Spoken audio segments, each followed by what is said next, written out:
Good evening, ladies and gentlemen, and welcome back to the Bigos Silvio Show. My name is Richard Silvio. And I'm Joseph Bigos. And welcome. You know, the Bigos Silvio Show is a political talk show that discusses the trials and tribulations of the youth at Drake, national politics, and how it affects them.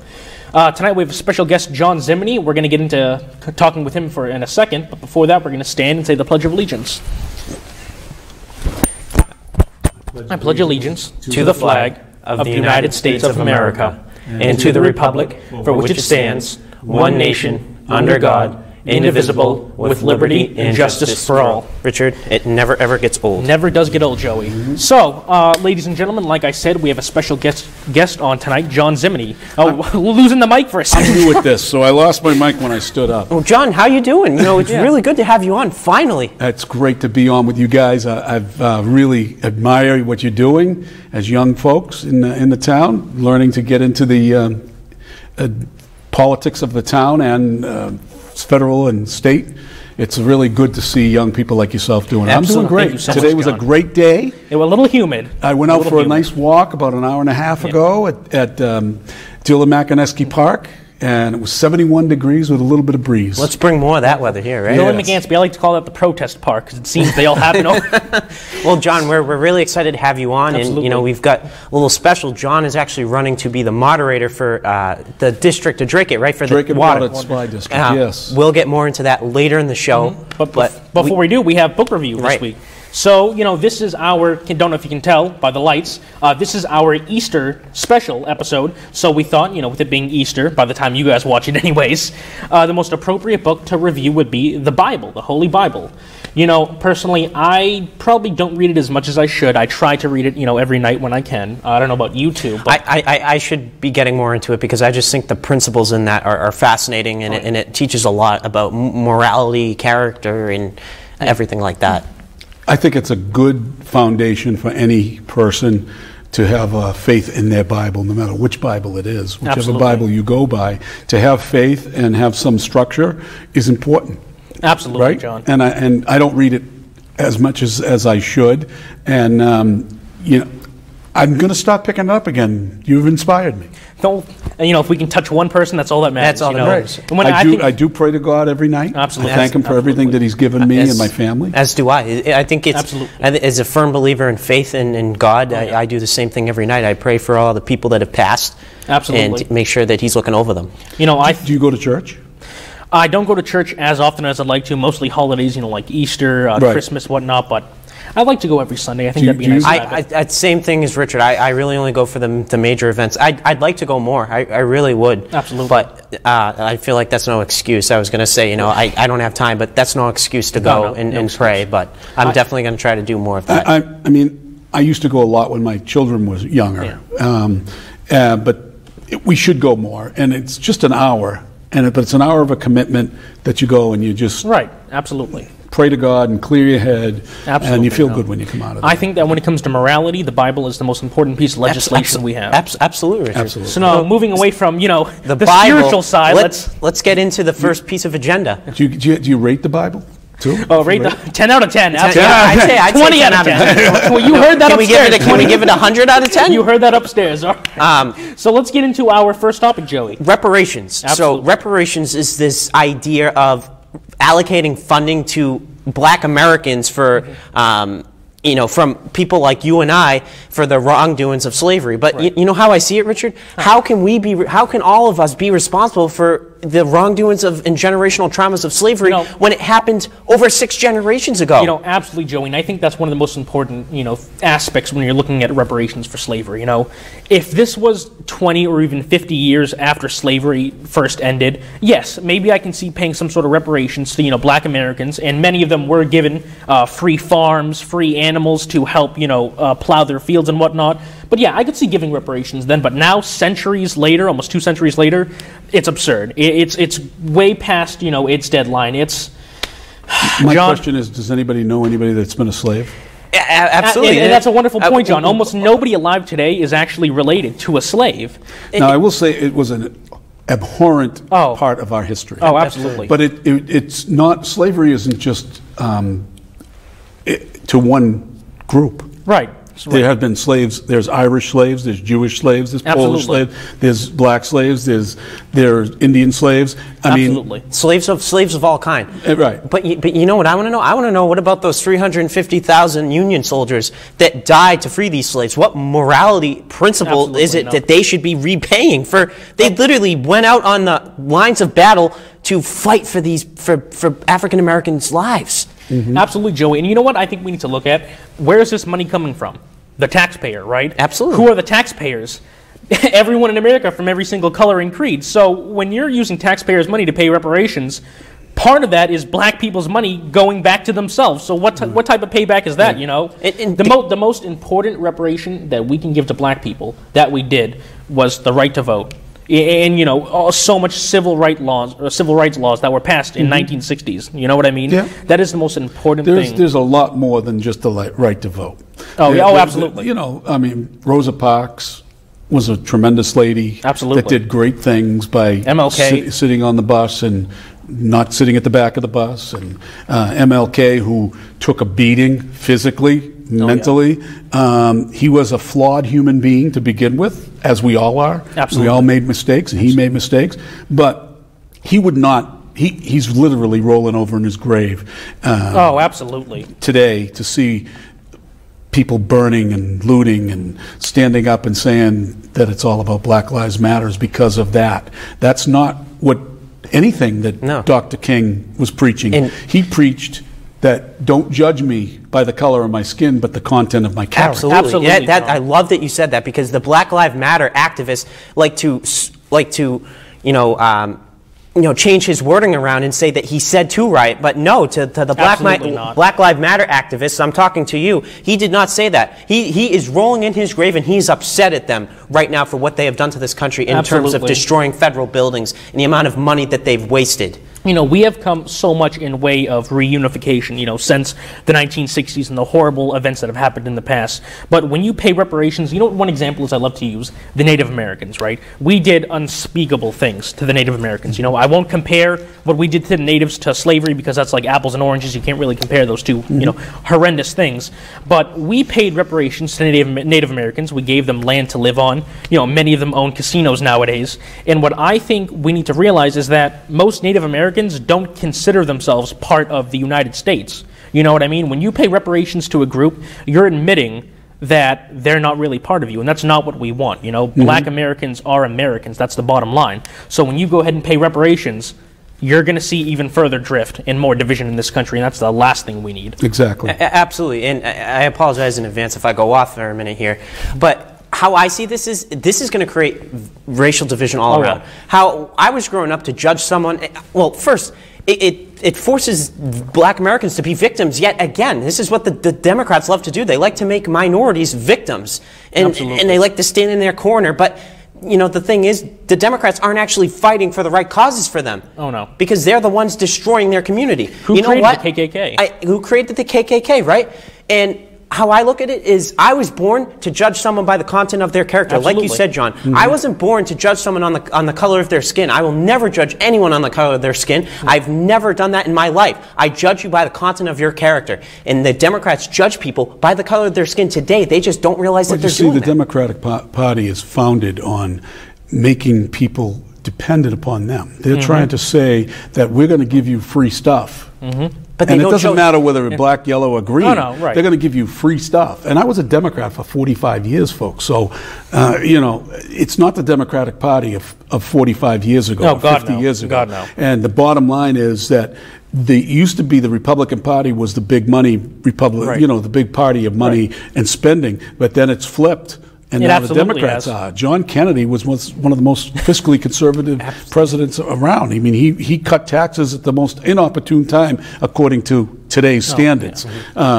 He would be cutting taxes today. Absolutely. But they want to raise the taxes. But they want to raise taxes. And that'll cost absolutely millions of dollars. And you know what it is? Especially in the middle of a coronavirus pandemic, they want to pass reparations and have just millions of checks keep going out, keep going out. We have stimulus checks. We have reparation checks. We have welfare checks. We have everything going out. Do they? I genuinely think the Democrats want to see this country go into trillions and trillions of more dollars into debt. And that's what I'm saying. That the government's running $1 trillion deficits. Absolutely. Right? How I see it is the government with their, with their so-called welfare benefit programs and everything that they love, their socialist radical agenda. You know what they like to do? They like to give people fish, but not show them how to fish and how to better themselves. That's a great point. That's a very wonderful point. And actually, I listen to lots of podcasts. I love politics, as you both know. There you go. So actually, one of my podcasts, I found this, that as of Wednesday this week, the first United States city ever has approved slavery reparations to black people. Yes. Evanston City County in Illinois is the first to approve the first phase of reparations, allocating $400,000 to be paid in home ownership and improvement grants up to $25 grand. There's going to be housing assistance, and all of this is going to cost up to be about a $10 million plan. Blacks will have to prove that their ancestors lived in the city between 1919 and 1969. And see, how do you do that? How do you do that? Well, what happens if they forge it? What happens if there's corruption? Yeah. There's corruption with everything, but how on earth do you actually prove that your family lived in a city all the way back in 1919? Very few people keep, records. So I don't even keep the receipts from Dunkin' Donuts, let alone hundreds of year-old family records. Have you guys done your DNA? I have, yes. And what does that show? Did it show anything? Yeah, well, surprising to you? I was kind of surprised that I was as German as I am. I thought it was mostly Italian, but Joey, have you done it? I think years ago, I know that I'm Polish. I'm very much Polish, and I believe I have some French in me too. Yeah. Wow! Now I know why we have such this bond, because most of my DNA is Baltic. Really? I thought it was Irish, Italian, and Swedish, but it's mostly Baltic. It's Polish, German, Russian, and I have some Scottish. Well, German, all of it, right? So that's Baltic, but I'm also 2% Ugandan. Oh, really? Wow! Which is amazing. I never knew that. I find it fascinating. I love these ancestry websites because this allows you to find people that are still alive that you're somewhat related to, and you can meet up with them. And I just think that's a lovely thing because family is so important. It is so important to have family, brothers and sisters, mothers and fathers. That may not be gender neutral. That's not gender. I just want to make sure I'm correcting the pronouns here. Just going back for a second, staying on track with the reparations, I'm glad you brought up, Italians, Italian Americans, German Americans, Russian Americans. They obviously weren't put into slavery as much as, African Americans were. But what about the discrimination they faced when they first came to America? They couldn't find a job. They were being beaten and killed. Do I get reparations for my relatives who came to this country and were mistreated? Do I get anything from that? There's a great show going to be shown on television in the next couple of weeks. What's that called? For Easter. Which show is that? The Ten Commandments. The Ten Commandments. The Ten Commandments. I've heard of the show. You got to see it. Is it really? Do you know all the Ten Commandments? I'm not going to rattle them off I advise now, you to read into them and really study, because there is some great principles in the Ten Commandments. Absolutely. They are such important, and that's all you need. Make sure you see it. Charlton Heston, great performer, great actor in the Ten Commandments. Great joke. I see it on TV every year, and it's really long, but I always make sure I'm able to watch at least a couple of hours of it. It's really good. I mean, is it a series? You want to talk about slavery? Yes, exactly. And Romans and Jews, whatever. And slavery has been going on for speaking of Jews, thousands of Jewish people, what about the Jewish people that have been oppressed? What about the Japanese Americans who were placed in prison camps? Right. Do you know about the internment, John? Yes, of course. There were hundreds of thousands, if not a million, Japanese Americans. They were citizens of the United States, and FDR still threw them in camps. That was spawned by fear. Back in the day, and that was spawned wrongly, by fear, because Japan obviously attacked Pearl Harbor. So, the natural human being is going to pull back and say, "Oh, all these Japanese are after us." And by the way, great food, Japanese food. Yeah, absolutely. And Chinese food too. Yes, I love Asian food. I like Thai food too. And you know what I want to know? Are the Japanese Americans going to get reparations for being put into internment camps? No, because let's just pay everybody. No, let's give everyone a paycheck. Because the ideal message for Democrats is the only people that are oppressed are black people to them. That's the only minority group that seems to be oppressed. But you know what it is? How I see it, I feel for me, Republicans have done more to help the African American community than Democrats. And you know what the problem is? It's not that they're really oppressed. I'm not for any type of police brutality at all. But what about the fathers? It is statistically said that the black children are growing up without fathers, which crime will grow, poverty will grow. They tend to drop out of school. And Let's get some fathers in this home. We're not saying it's their fault. Let's stop abortion and stop the murder of babies in the womb, and let's get fathers in these homes. Absolutely, Joey. And you know what? You know what it actually reminded me of, Joey? I saw this post on Facebook, right, where somebody had signs in their lawn. One of them said Black Lives Matter. One of them said Asian Lives Matter. Another one, I think, said LGBTQ Lives Matter. You know what that sounds like to me? It sounds like all lives matter. It sounds like all lives matter. But they'll come at you. They'll twist your words and they'll say that's a suppression of those movements. It's not a suppression at all. We just believe, for me, I don't believe in collective guilt, right? I don't believe all Muslims can be blamed for 9/11. All gun owners are to blame for violence, or that people like you, all three of us, are to blame for the injustices of slavery. But truly, to me, when I look at what lives matter, I think all lives matter. I think my life matters. I think your life matters. I think anyone's life matters. In some aspect, and they'll use the excuse that not everyone is under attack. I think in some way we all of us under attack, and one way or another, depending on the way you look at it. But nowadays I see conservatives getting targeted brutally by conservatives under attack. By the radical under media. Attack conservatives are. But why are they under attack? Because we have the wrong opinions, and because a lot of, and I'm not saying I feel like some senators and congressmen and women could stand up more for what is right. I think there's a lot of people that don't. I think there's a select few that actually stand up, Trump included. He was one of those that really stood up against the radical agenda, Matt Gaetz. And what happened to Trump? Exactly, and see what happens. But I think that anyone that doesn't agree with a liberal, no, I'm not going to say liberal, I'm going to say the left point of view, they just shun them out. Or they call it racism. Absolutely. Or xenophobia. You know what they used to call liberals back in the day? Radicals. Yeah. Right. And I think that right now in today's society, that is the most proper term for the Democratic Party. But there's also radicals on the right. Absolutely. Absolutely. Extremist radicals on the right are just as bad as the extremist radicals on the left. There are evil extremists on both sides of the fence. But what I think is going on, right? Whenever you say an opinion that's wrong, you're automatically an extremist, whether your belief is extreme or not. Mm-hmm. And no matter how far left Democrats get, they can never be considered communists or extremists. And if you support the police, you're racist. Defund the police is always the option. Yeah, well, look how that worked in Minnesota. Didn't work out too well. Crime increased.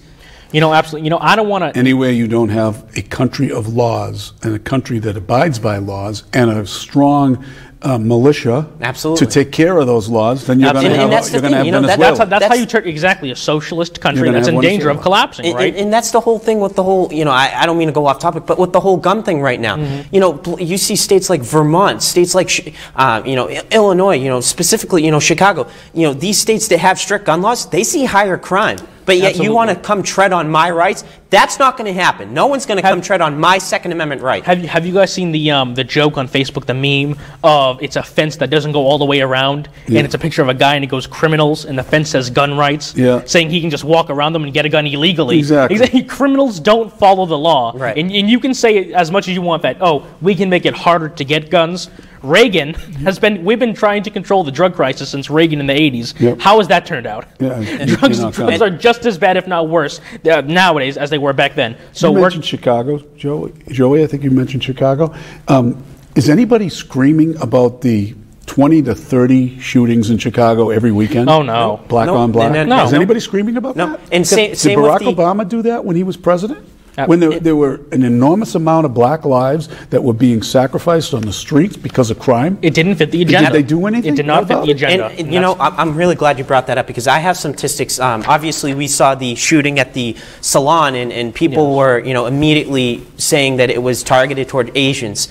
Whether it was or it wasn't, that was wrong. And if it was targeted towards Asians, that was absolutely wrong. But, they're calling these acts of white supremacy. I just want to read off some statistics that I found online, okay? Oh, boy, let's hear them. So in 2019, whites made up 60.1% of the population and blacks made up about 13.4%. Despite being 4.48 times more whites than blacks, blacks committed 27.5% of the violent crimes committed against Asians, and whites committed 24.1% of the violent crimes against Asians, and that was in 2018. Now, I'm not trying, to compare black and white, but I'm trying to compare why are we calling this acts of white supremacy when there's mass shootings of all different colors. There's been mass shootings of white people, black people shooting, Asian people, Jewish people that have shot up. And you know what, Joey, I don't know if now is the right time to get into why so many black people are committing crimes, but what I think we need to understand is a big part of that is the Democratic Party who makes them feel like they're victims and that people owe them something. You are just as equal as me, and I'm just as equal as you. We are all on the same level playing field. We don't get the same results, but we do have the same opportunities to get those results, and that's what America is based on. Exactly. And absolutely. I actually have a quote from our favorite House Speaker, the snake, Nancy Pelosi. Miss Pelosi. Let's see what Miss Pelosi has to say. This was the other day. We're going to get into the border crisis very, very soon, and she was speaking of it, and I pulled this quote because I just wanted to get what you guys think of this quote. Oh, boy. She said, Nancy Pelosi, quote, "Republicans are bankrupt on ideas of how to improve the lives of the American people." John, start with you. How do you feel about that? That's laughable. It's laughable. It is. They're bankrupt on it. That's just another quote that Nancy can take to her grave. Look at her. She's done nothing in her years. Who came up with warp speed? She's one of the biggest hypocrites on the face of the earth. Absolutely. Her and Chuck Absolutely. Schumer. They talk about no walls, no fences, and we should climate change and the economy, but yet they're living on the high horse, and she lives behind a gated house, and she's got guards, armed guards. And you know what I want to say? When they say, Chuck Schumer, Kamala Harris, America, we're here to help. Ronald Reagan once said the 9 most dangerous words is "I am from the government and I am here to help." Ronald Reagan, my favorite president of all time. We are far too reliant on the government nowadays. It's sickening. Whenever people have issues, right? Back in your day, John, when you were our age, I'm not sure. Whoa. Can I remember that far back? Go ahead. But no, seriously, back in those days, whenever there was an issue, people came together and they said, "How can our community fix this?" Listen, I come from the flower child age. In the 70s, people were having a lot of fun, but I wasn't one of them having all that I hear about the 1970s, the 50s, 60s. It's fun times. They were having a great time. They were having a blast. And the point is, back then in the 50s, whenever people had trouble in their community, they didn't say, "Oh, how can the government fix this?" They said, "Hey, how can we fix this? How can we organize volunteer-based committees to get out there, get the money that we need to fix this, get the social change we need?" They did it themselves. They didn't rely on the government. But now all the civil rights movement of the 1960s, that certainly wasn't the government doing it. That was the people stepping up and doing it themselves. Exactly. And you know what it was? It was peaceful protesting too, not rioting. Peaceful protesting. Every problem. And the peace that broke out, the peace that didn't break out, or the rioting that broke out, was caused by people who were objecting to desegregation. Absolutely. And they were white people. And they should be shamed of. They should, absolutely. And who... I'm glad you brought up segregation. Have you seen some of the posts online and on the news, how they were saying that bringing back segregation will create equality? Yeah. Now, what is that? What about Joe Biden in his first press conference? He compared the filibuster to, he said, he compared that to Jim Crow laws and said, it's Jim Eagle. Who's Jim Eagle? Who's Jim Eagle? Who's Jim Eagle, Joe? Who's that? Who's Jim Eagle? You awake? What's the red hair? Saki? Is that her name? I like to do this. Circle. Her name is Saki, right? Circle back. So we went from segregation to segregation. I guess we're circling back. But I'm going to tell you this. What is going on? You mentioned the filibuster. And he mentioned that the filibuster, I watched that too, along with you. And he mentioned the filibuster had been used 48 or 50 times. But what he didn't mention is the Democrats, party of Jim Crow, used the filibuster the most out of anyone in the history of the Senate. In fact, just last year alone, the filibuster was used 250 times by the Democrats. Bingo, John. Absolutely. Bingo. And it's disgusting. These are great points. These are great points to bring up. And before we get into slavery, because you mean the border crisis? Border crisis. The border I'm losing my mind. No, you're not. You're just really wound up. No, we have loads of time. This is going great. Oh, yeah. But I actually, had some things that Biden said, and I just wanted to kind of, debunk some of these some of these things that he said. Get ready.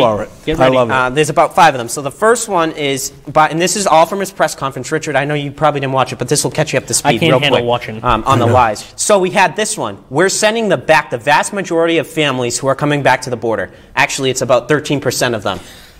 That's definitely That's the just first. vast majority. That's just a flat out lie. Yeah, that's a so, lie.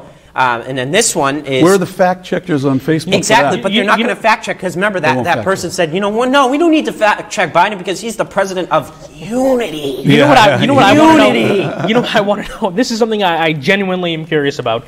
Does Joe Biden know he is lying, or does he think he's telling the No, truth? he doesn't know. He doesn't care. It's his culture. He's been there for 120 years. You know, Did ladies he and say gentlemen, that on his press conference the other day? Yeah, he said I've been in the Senate for 120 years. You know what it is, back ladies and gentlemen? 120 He has years ago. one of these right here. Sticks it in his ear and tell him what to say. So, and then the next one, there's a few more. The next boy. one was the idea that I'm going to say, which I would never do, if an unaccompanied child ends up at the border, we're just going to let them starve to death and stay on the other side. No previous administration did either, except Trump. Actually, Trump never sent kids to starve. He actually sent them in planes back to their country.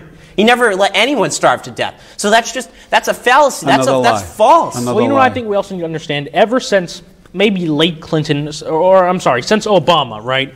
We've had a major immigration crisis. Obama didn't do certainly nothing about it. Nope. Trump attempted to. Congress wouldn't let him do as much as he wanted to. He did what he could. He did what he could. Biden is doing absolutely nothing. He Nothing. gave them warning that the borders were going to be opened. And then they gave him T-shirts with Biden, let us in.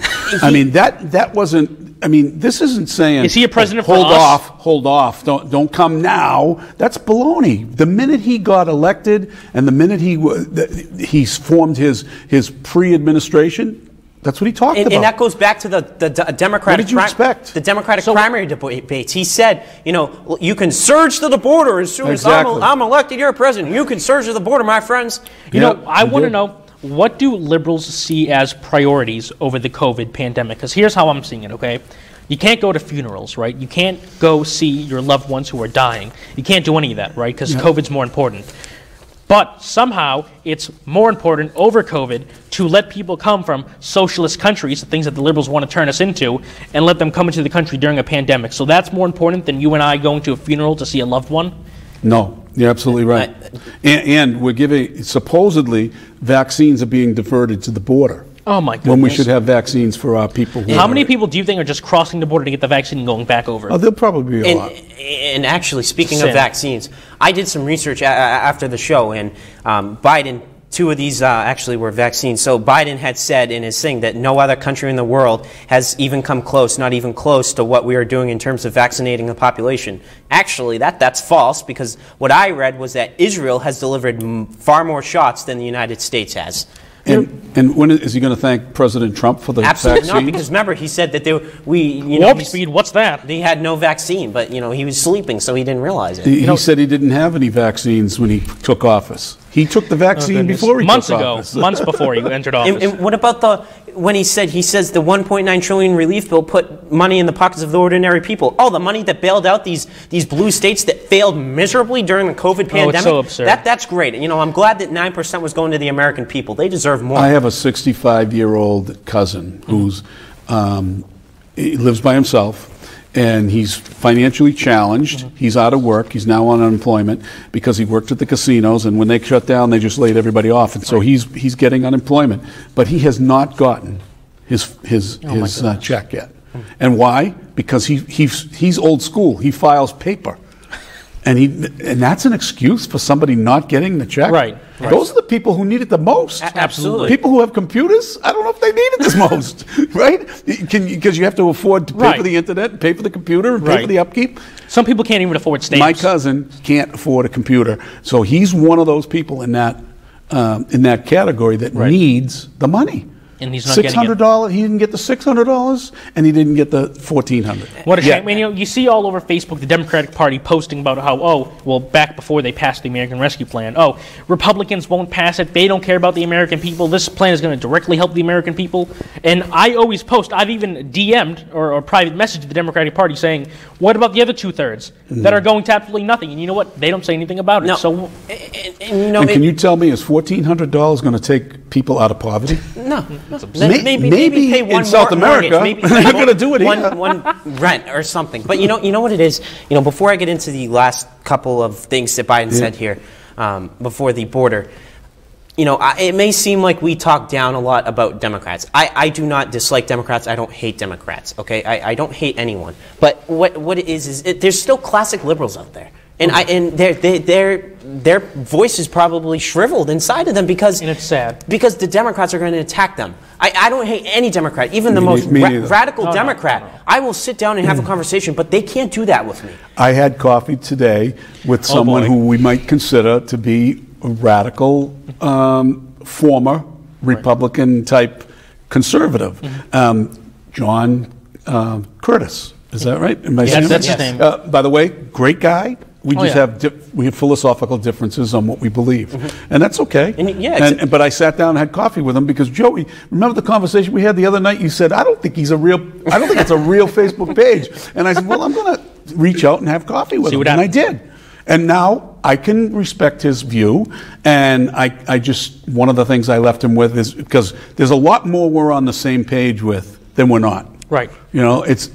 He even admitted to me that he definitely suffers from Trump derangement syndrome, and it's out there. Right. It's out there. Now, I do not hate anyone, let alone hate Biden. Right. I dislike and abhor all of what he stands for because he's been there for so many years, and all of a sudden he's going to turn the world upside down when he's 78 years old, not caring what's going to happen from 20 years from now.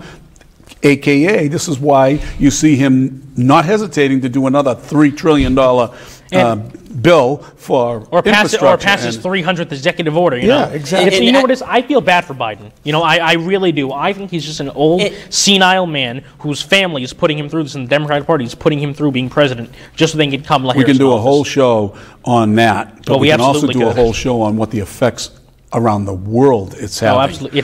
With people who are going to take advantage. Devastating. And I'm glad you brought up his executive orders because Biden, and here goes another one of the last two.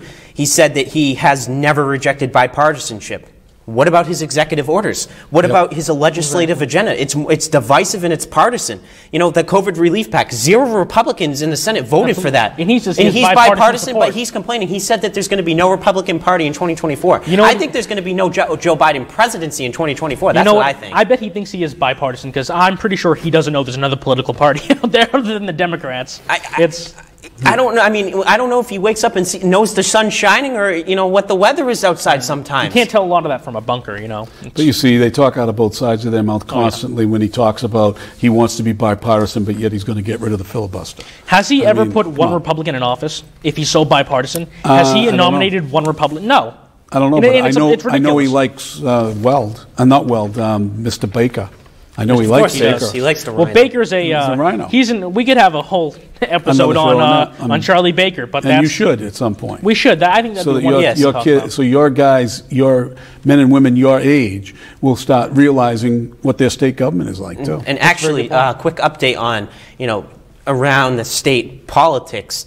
Now, Secretary Marty Walsh was just sworn in as the Secretary of Labor. Well, thank God he's gone. Thank God he's gone. But quite frankly, he destroyed the infrastructure of. Oh, absolutely. Boston. 42% or 45% of the businesses in Boston are gone forever. Oh, absolutely. Now, some of them will come back. Some of them will come back in a different form.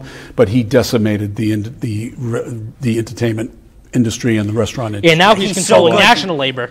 Yeah, so exactly. I can only imagine what's going to happen. Oh, goodness. Exactly. It's just really. Why don't we move on to the biggest issue this week, or this biggest event going on, the border crisis. Right. Now, for those of you, ladies and gentlemen, who haven't seen what's going on, Biden has put Kamala Harris in charge of the issue. Let's take a look, please, the video. Tonight, Vice President Kamala Harris has an important new job, leading the administration's effort to stem the surge of migrants crossing the southern border. So many are coming in that the administration is looking for new facilities to house them. CBS's Janet Shamlin reports tonight from the border in Texas. Tonight, reporters are getting their first look inside the Carrizo Springs facility in Texas, a shelter to more than 700 teen boys who crossed the border without parents. The image is highly sanitized compared to this footage, showing highly overcrowded centers. President Biden today announcing Vice President Harris will take charge of the growing crisis. But I've asked her, the VP, today because she's the most qualified person to do it. The number of unaccompanied minors apprehended at the southern border this month is on track to be the highest ever. So, you know, just take a look. Biden is passing the buck like usual. Kamala Harris, the vice president, the one who's supposed to be in control of the Capitol building, and the one who's supposed to sit back and wait to take control for when Biden, or I'm sorry, the president passes away, or in an event where they can't fill their duty, is now in charge of a national crisis. What do we think about that? I mean, this is horrible. They're not trying to enforce any law. It's incoherent policy. You know, the moment that you start incentivizing illegal immigrants, you know, to surge across the border, you're empowering cartels, you're empowering smugglers, sex traffickers are going to come through, you know, and actually, I have a study here that that came out a few years ago. Where did that go? If I can find it, I got to see where it is. Oh yeah, it's right here actually. And these were from left-wing outlets, Huffington Post and Cushion. Yeah. These tend to be left-wing outlets, and it came out a few years ago. And they said that 60 to 80% of women and girls who cross the border illegally are raped or sexually assaulted on their journey. But the left is encouraging an influx of migrants because they know they will overwhelmingly vote blue. Yeah, exactly. They'll do whatever they can for a vote at this point. It's really it's absurd. You know, this border crisis. My father knows people who live down there, you know, around Texas, Arizona, the places where people are flooding in, and it's dangerous. People are literally afraid to leave their homes because of the influx of illegal immigrants who are creating gangs and creating crimes. It's absolutely. If you want to hear the numbers, you have the numbers for everything tonight. He's good. He's good. You know, because I like, you know, for me, I care about facts over feelings. Oh, absolutely. For me, and I care about statistics and data. So I like to make sure I have that set up. So the numbers here. So I've got a few. So there's 3 times the number of unaccompanied children stopped along the border, tripled in March. In February, the number reached the highest in our nation's history.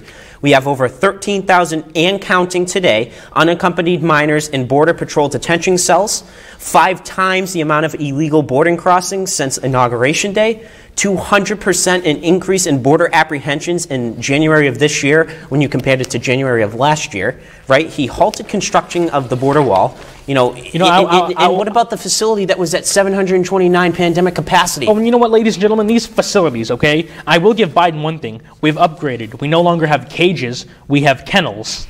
Ron, could we have the photograph of the outside of the new kennels, please? Yeah. It's the rectangular buildings. There we go. And see, they're saying that they're literally cargo containers, and we are putting putting children in these cargo containers. But there's butterflies on the windows. Oh, there are butterflies on the windows. It gets even worse. Some of these boys has said that the conditions were so overcrowded that they had to take turns sleeping on the ground. You know, these kids are saying that I think we have a shot of that. They're showering once a week. If we have a shot of that, the inside, please, of one of these facilities. You know, these are horrendous. Look at that. And they're saying, see those tinfoil things on the ground? Those are people with blankets lying on the ground. The difference between Biden's cages, or Obama's cages, and Biden's glass cages is wire. It's an inhumane policy. That's it.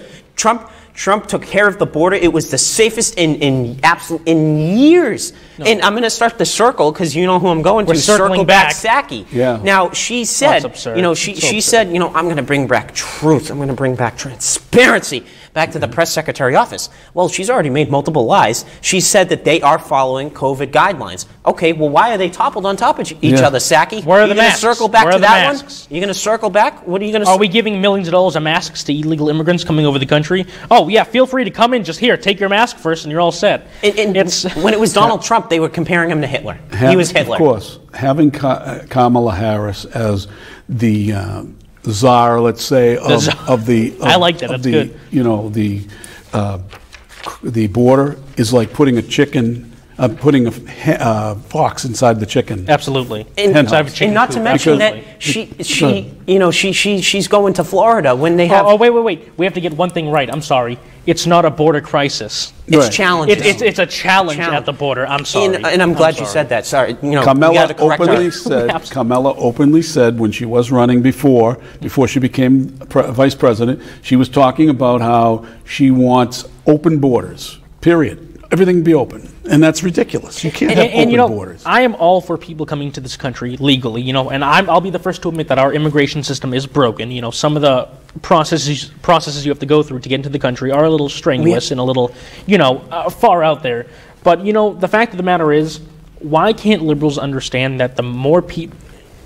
They want this country to be like a campground, basically. Absolutely. You're going to get so many people in this country. We're going to be so overcrowded. What's so hard to understand about that? There's only so much space in the United States. We need to uphold the rule of the law. That's what these immigrants are coming and doing. They're coming and breaking the law because they don't think it applies to them. They think, oh, I can just come into this country and, sit on the couch, eat some chips, and, have fun off my, Joey, food stamps. do you have any statistics about the actual number of migrants that are coming in versus children under the age of 15 or 16?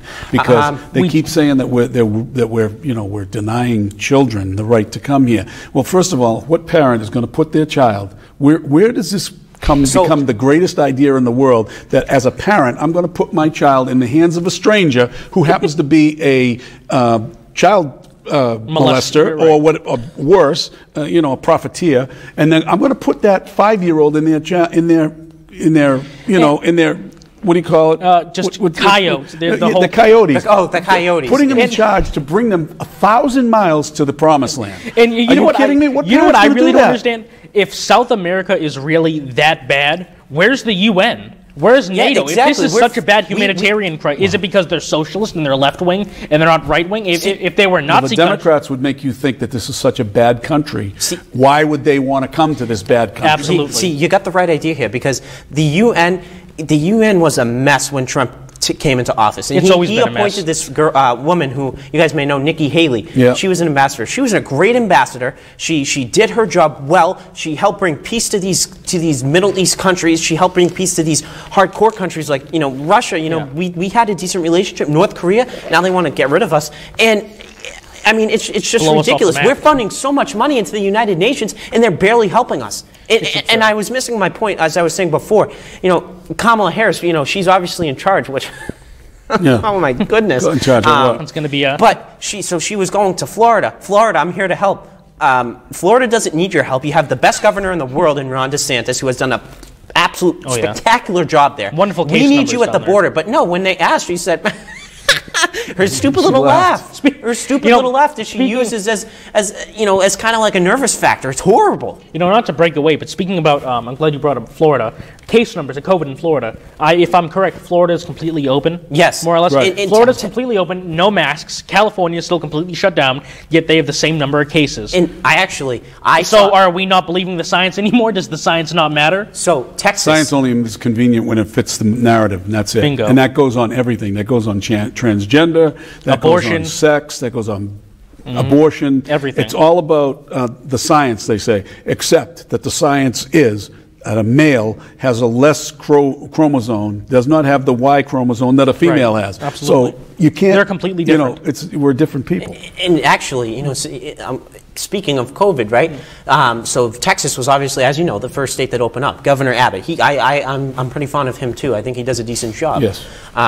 And actually, a couple weeks ago, it had been, I think, a week or two when they were into, with the no masks and wide open, they had a 45% drop in COVID cases, even after they were full opened up. But people are bashing him on social media. Oh, you Republicans, you're anti-science. Actually, we're actually extremely science when it comes to lots of things. We like really science, are the party of science. And abortion, too. We're actually really science here. And ladies and gentlemen, if you want to get involved in this conversation, feel free to shoot us an email. If you'd like to, even leave your phone number. We will give you a private call back. We can have a friendly civil conversation about politics. So feel free to message us right there, and make sure to like us on Facebook and Instagram. But John, there's our plug for the episode.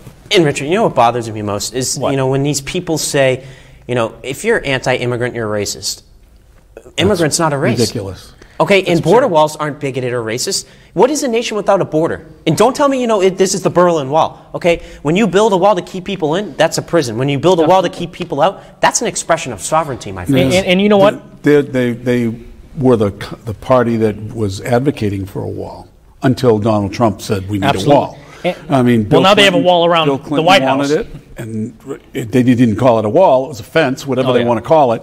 But you need that wall, as Donald Trump said, because if you don't have it, then you're going to get chaos. And every other country has their border crossings and their border laws to keep control over their sovereignty. This is not a new concept whatsoever. It's been going on for the New hundreds World of Order years. doesn't want the borders because they want to control the world. And you know what I want to know? You know, Joey, how you said that if you are anti-immigrant, you're racist, right? Isn't that racist? Because I assume the Democrats think that you're thinking of Mexicans when you say you're anti-immigrant. Yeah, and that's so racist. Are the Democrats racist to assume that you mean Mexicans when you say you're anti-immigrant? Absolutely, and it's going like. You make a great point, and going back to that wall situation, a really big topic. Look at the European nations. I mean, Austria, Hungary, Macedonia, Greece, Norway. They all have walls. They're promoting national security, but we're here and we want to, tear down those walls the wrong way, and just let all this millions of people come in and steal the American dream from these hardworking Americans. You know what it is, Joey? We're in such a deficit, we can't afford to build a new wall, so we're taking down the wall on the border and putting it up in Washington, D.C. We can't afford to build another one. John, do you remember back in 2006, Senator at the time, Hillary Clinton, actually was for a wall on the Mexican border? Same with Chuck Schumer, Barack Obama. What happened? Donald Trump. You know what I want to know? Why? Donald Trump. What is they had to be opposite Donald Trump. What is the hate with Trump? Why do we hate Donald Trump so much? I really don't. He exposes them. He exposes their games. And he doesn't take anyone's BS. The biggest thing, the single most important thing this country can do in the next 10 years is pass term limits. Oh, absolutely. And there's not enough emphasis on term limits because term limits is the corrupter. Because once you're in that den of iniquity down called Washington, D.C., they suck you in and they're paying you and they're wining and dining you, just like the devil did in the Bible, right? Absolutely. He gives you all these things, and then when he gets you in, you're sucked in. It's too late. You know what? I really highly doubt that Democrats are able to touch one of these without their hand burning. No, that's racist to them. It's sexist. It's yes, prejudice. the Bible is forgot racist. that. That's right. I'm sorry. It's not gender neutral inside that book to them. Let's qualify that by saying, as Joey said earlier, not all Democrats. Oh no, not all. Yeah, let me correct myself. I'm sorry. It's the radicals. Joe Biden's a devoted Catholic, but he's for abortion, so that makes. Well, wait a minute. No. How devoted are you? Exactly. That's what I'm saying. Exactly. How devoted are you? Exactly. Really? I mean, I don't know the last president of the United States that was denied communion by a Catholic priest. Absolutely. He was. He's been denied. It's so, it's sad. It's sad. There's only a real serious solution to this border crisis, and you need to, uphold the rule of the law and enforce these immigration reforms and laws. Illegals need to be willing to admit their culpability. They need to, pass an English American civics, pay taxes. I am totally fine with immigrants coming in. Absolutely. But not in the number that they're coming in right now, because that's a humanitarian crisis, okay? Right. We have to focus on our Americans first. We have issues with ourselves. We have people still filing for unemployment. The Democrats want you to think that freedom is selfish. That's exactly what they want. They want you to think that you vying for your freedom is selfish. You have no liberty to them. Freedom for thee, not for you. Absolutely. Do as I say, not as I do. Yeah. That's exactly how it is. The bottom line is that we're only going to change things in this country if we get more young Americans like you that think like you, that will be more proactive in government. And the first thing you need to do, I'm telling you, is term limits. And I'm saying absolutely. That on every level. And, absolutely. Right down to the selectmen and whatever you have in here. Speaking of young people, with politics, I want to talk about tolerance. You know what I mean? But between young people and liberals and conservatives, right? My English class. I'm not going to name names or anything because, I love my English teacher. She is fantastic, right? 10 out of 10. All we read all day are liberal bias articles, right? And she will say that to be fair, she'll say, oh, these have a left, leaning bias, by the way. But I keep recognizing that's all she's saying, right? So I brought that up to her a few weeks ago. Oh, we're going to read a right side bias coming up soon, right? Last night, we read a 2-second right side article, and all of a sudden we're equal now. And what did it say? What did it say?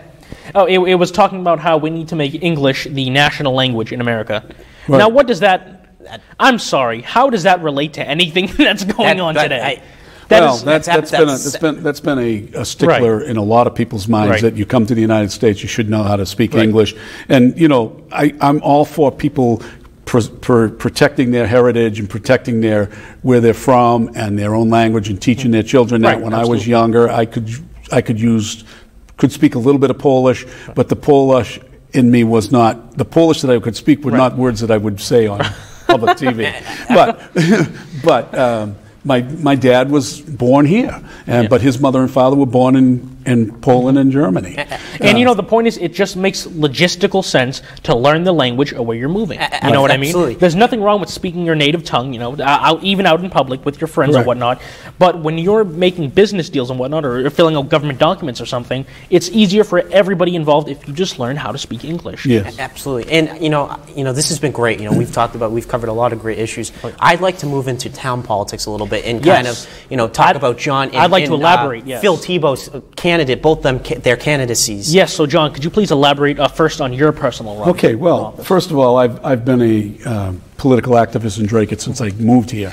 I first moved here. I became a member of the finance committee. My first town meeting that I attended was months after I moved here. So I got really involved even then. And then I got encouraged to be on the finance committee, and then I was also on the cable access, community access board that's on the town, that they regulate the contract between Comcast and the town. And then I became a member of the board here at DATV, of which I'm not acting as that now. But I ran for Board of Selectmen, and I won 3 terms, topped the ticket every time. And I left because of personal and health reasons. And now I'm back in town, and I'm running for the most obscure position on the ballot.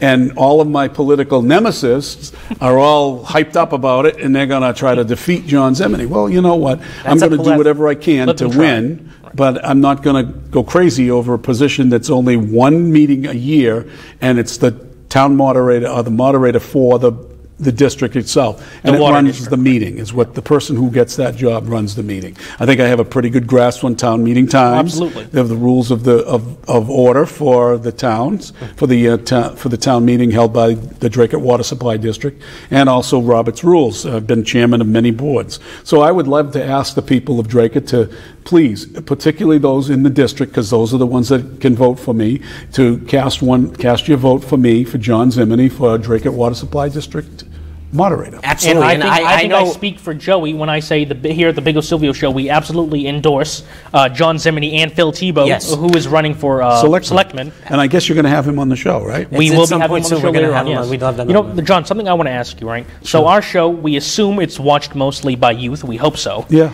What do you say to the youth watching this right now who may dislike you simply because of your political views? Well, don't dislike me because of my political views, but you can dislike me about my politics. You can dislike me about my policies, but sit down and have a conversation with me. I'd be happy to sit down and talk with anybody that is willing to talk about my positions on anything. I'm a fiscal conservative, and I protect you as far as the town is concerned. My national politics is a whole other ball of wax. I don't know if you can hear my phone's ringing. I forgot to shut it off. My phone is ringing. I've been doing this live here for a while as the battery dies. But whoever that is, I'll call back later.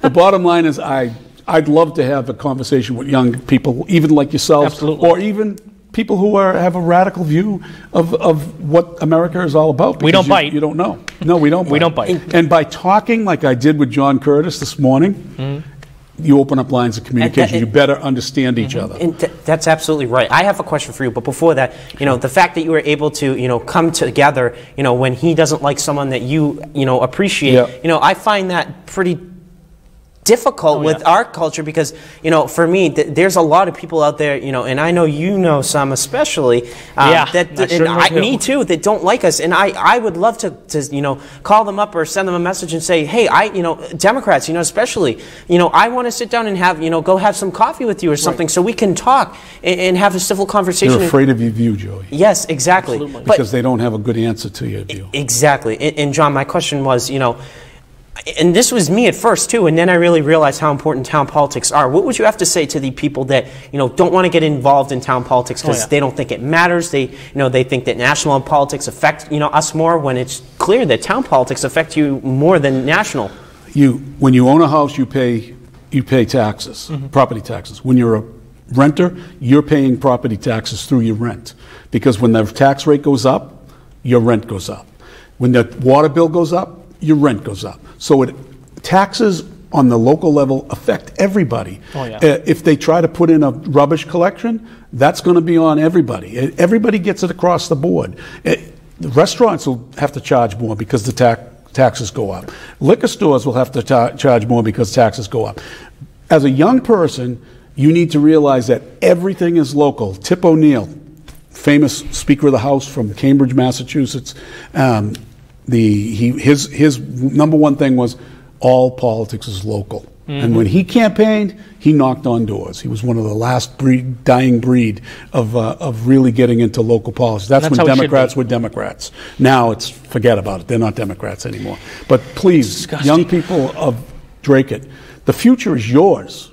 It's not mine. I'm on my way out. I'm on the other side of the hill. It's yours. And if you don't get involved and you don't understand the politics of your town, who the good people are, who the bad people are, and I'm not saying criminals, I'm just saying they're bad in their politics. They take care of their friends before they take care of the greater good of the community. There's plenty of that going around in Drake. Plenty of that. You'll hear that a lot in this election because Phil's running against an entrenched incumbent who's been there for 15, 16 years, and he has done absolutely zero to help this community along. Absolutely. He'll tell you he did. I've heard he's made it worse through, and he was the chief firefighter, and they're treating him like crap right now. Yeah, Are we allowed to say the name? Oh, Joe DeRocco, sure. Oh yeah, you know what I like to call it? The DeRocco dynasty. Yes, that's what I like to call it. One way, whether he's voted out or he's out the door, the point is that eventually the DeRocco dynasty is going to come to an end, and it's got to. Those days are dwindling. Well, they are. You know what? Schools have got to understand that he's done zero for schools. So if you're a parent with a school-age kid and he's done nothing for schools, you should absolutely get involved and vote. At the very least, I was saying before Phil got in the race, I'm for a tree over Joe DeRocco. It doesn't matter to me because we've got to break the pattern, and you've got to break it now. Well, you know what, John? We'd love to have you on the show again soon. We are running out of time. Happy Easter, ladies and gentlemen. I'm your host, Richard Silvio. And I'm Joseph Bigos. Have a wonderful evening. Thank you. Thank you for having me, guys. Thank you. Great. Ladies and gentlemen, our national anthem.